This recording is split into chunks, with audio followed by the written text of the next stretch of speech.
Welcome to the Seller Roundtable e-commerce coaching and business strategies with Andy Arnott and Amy Wees. Sure. What's your favorite social network outside of Facebook? Like, do you spend any time on any other social network? My guess is I think you're pretty heavy into TikTok from knowing you. I think that's, you've got the pop and lock, going on, but where else are you investing time in?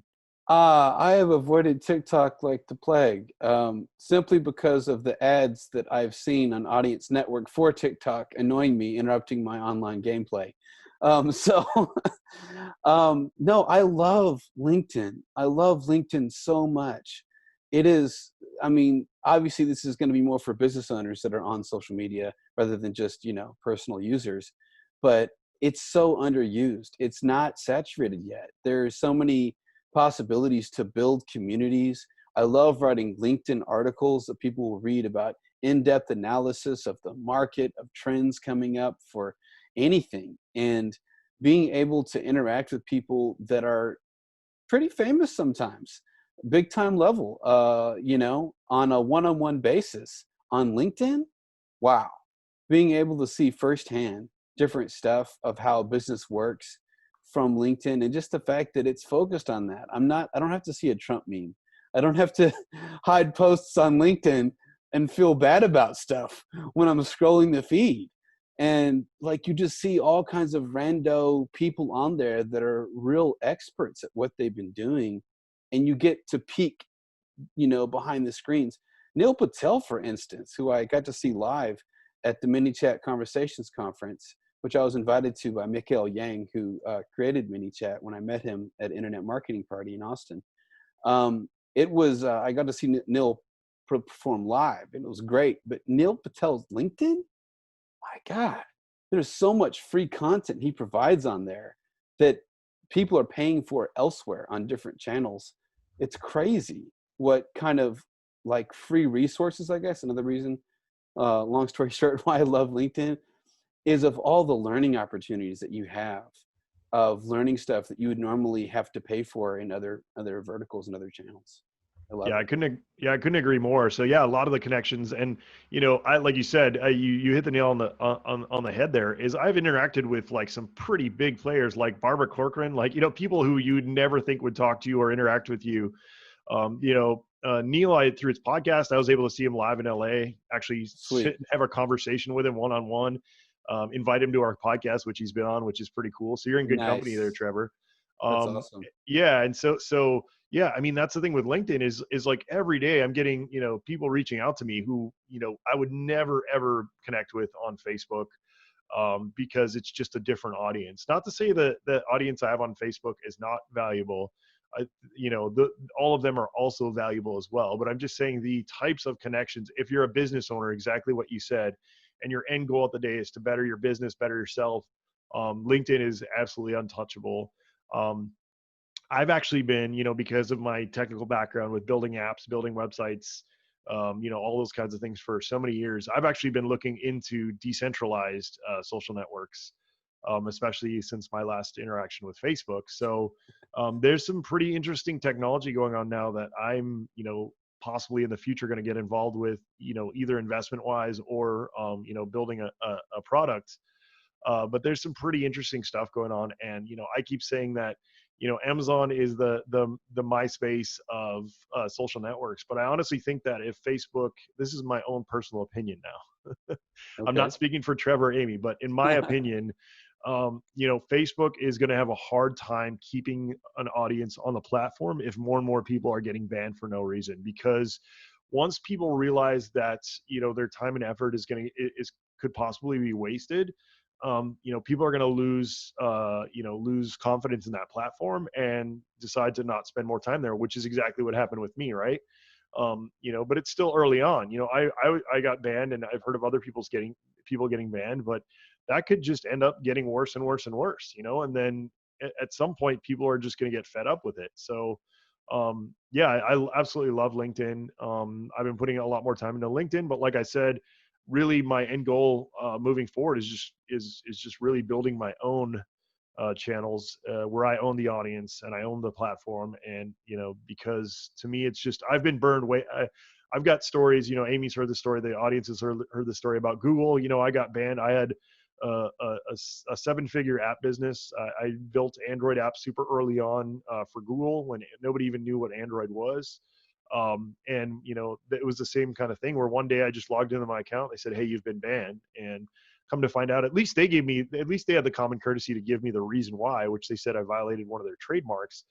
But back then it wasn't like now, if you get in trouble, they say, "Hey, there's an issue here. Take this." We took this one app down. They took my entire account down. So that was huge. But that was kind of the beginning for me to start realizing. And then with this Facebook thing, to me, it's actually, I'm looking at it as a blessing in terms of, this is a wake up call for me to know that, I'll definitely use all these platforms, but I am not going to rely on them. And moving forward, I'm going to build my own audience. I'm going to build my own platforms, and I'm going to own them because I just don't trust, that moving forward. It's even with like Shopify, right? Like everybody's using Shopify. I love Shopify. If you research about the CEO and the team there, they're I just love Shopify in general, but I'm still a little weary to use them because you don't own that platform. Now it's a little different setup because they're kind of a SaaS model, and they don't really, it doesn't really behoove them to ban you or things like that. But if you look at, in terms of Shopify one day, which they started with a marketplace, they could easily spin a marketplace back up again. And now all of a sudden you've built, this thing on Shopify, and then you somehow get booted from it. So, that's why I love WooCommerce, right? Everybody, when people ask me what shops you like to build e-commerce websites on, I say WooCommerce, because I own the domain, I own the server, I own the audience, I own the code. It's an open source thing. So it's not like they can take it away from me. They could say, "Hey, we're not making WordPress anymore," but then I can, either myself work on the code or hire somebody to continue that platform.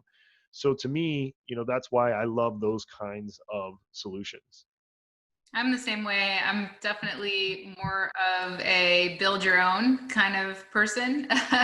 And this recent scare with Facebook has gotten me even more in that direction. And I would love to encourage people to not have fear in building up a Facebook audience, because I think that there's a lot of power in building up on a Facebook or LinkedIn audience, Instagram audience, all those things. There's a lot of power in that. Just think of creative ways where you can get that audience to subscribe to you off of that platform.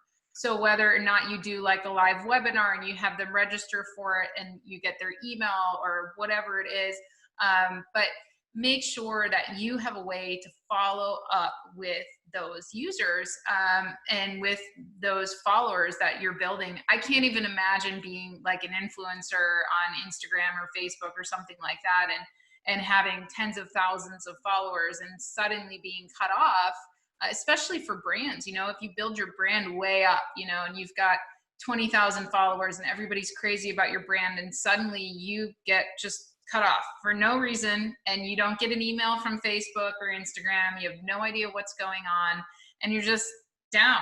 If you have spent the time to get that audience over to your website, to get their email on occasion, at least you can send an email out and say, "Hey guys, I missed you. I'm off of the platform right now. I don't know what's going on with my account. But over here, we're still continuing the fun, right? We're still doing this, we're still doing that. Check out our website for this." But if you haven't built out any of that, you could definitely put yourself in a position where you lose everything and you have no way to follow up and contact your audience or do anything from that side. And what happened when Andy got blocked is people just thought Andy blocked them.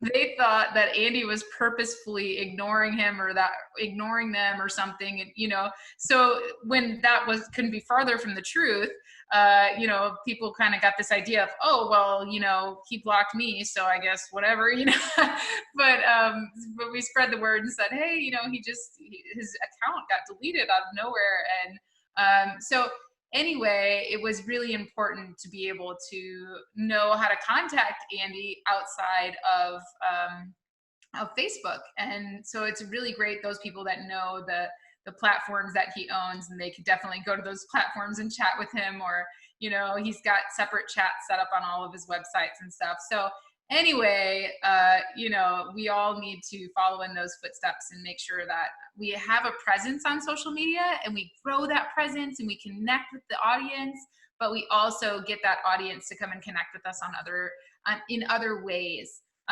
Trevor, do you have any suggestions for some best practices that you've seen people utilizing social media platforms to grow their email addresses as businesses?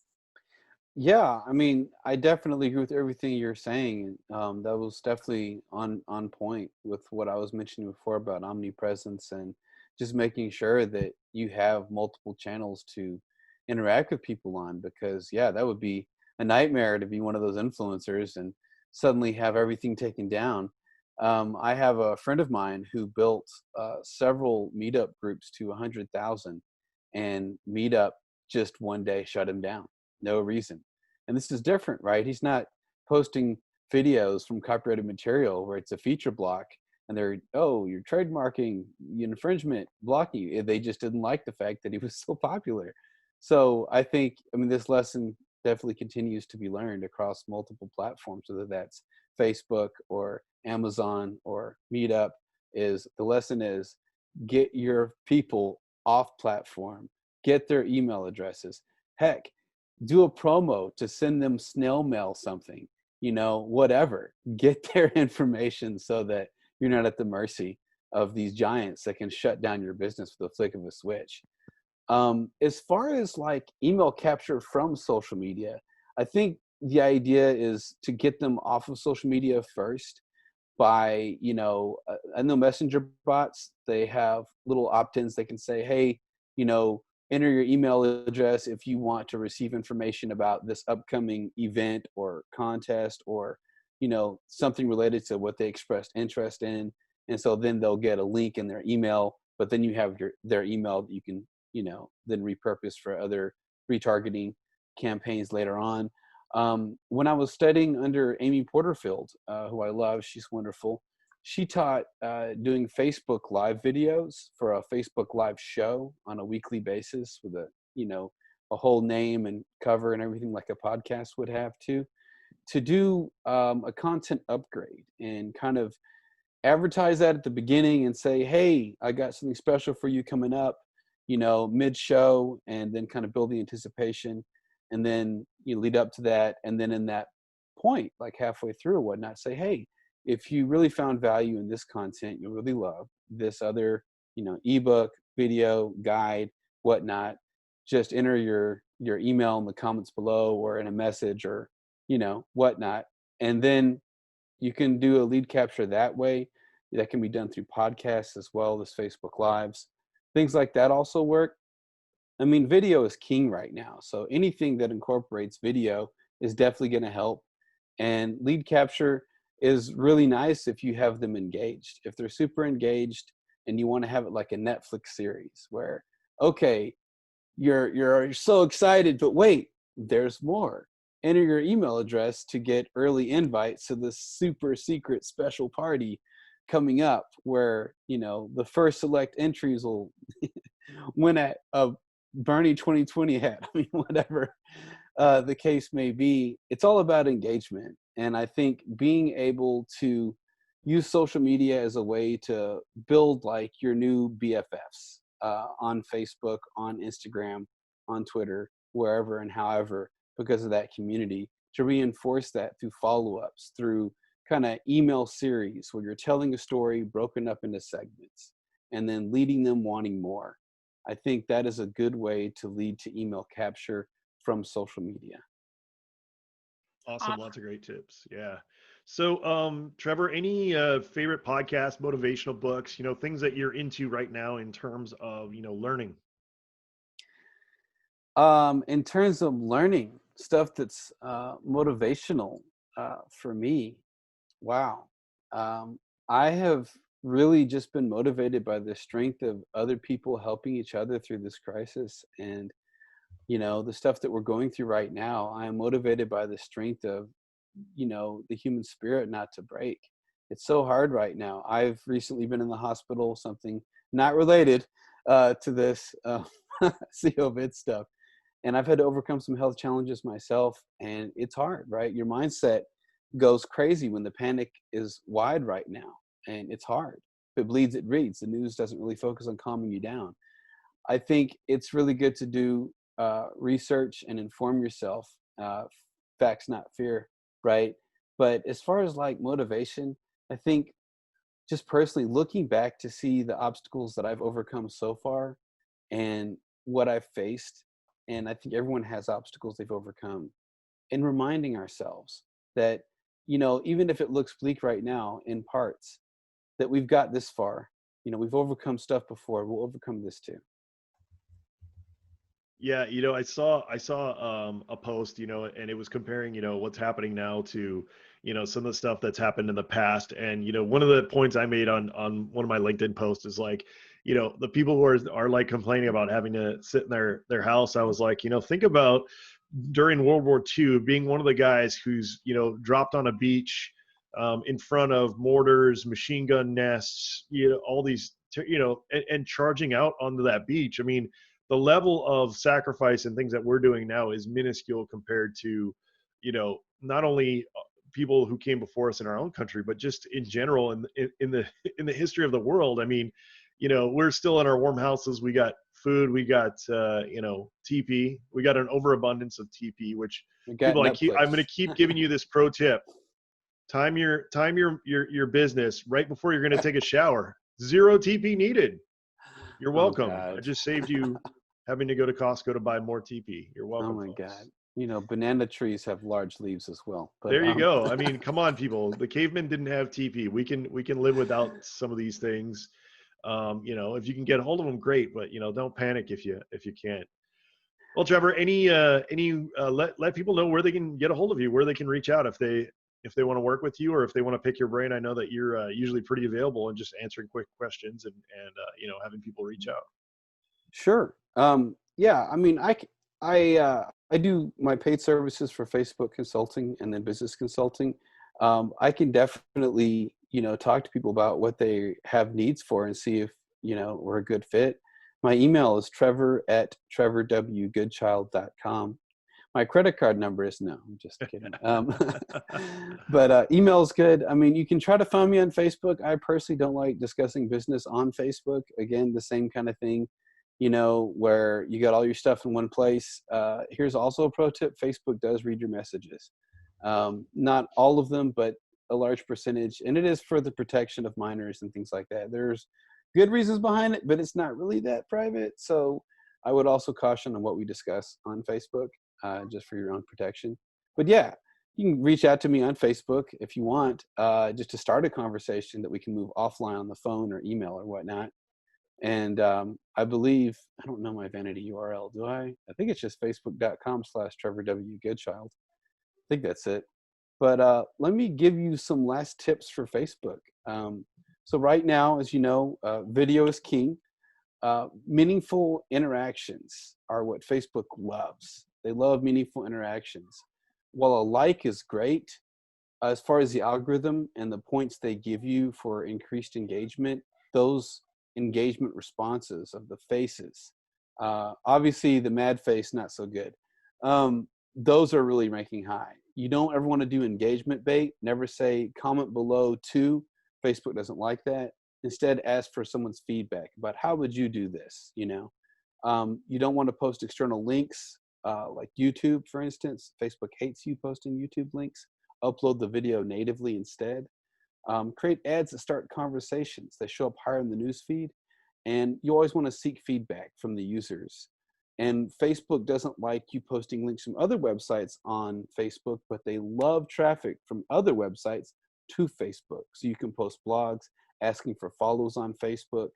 Facebook groups also are really good, specific to your audience interests. And as I talked before, that's what's popping algorithm-wise. But it's been a real pleasure talking with you, Andy. I think you're a great guy, and it's great to meet you, I guess, one-on-one in the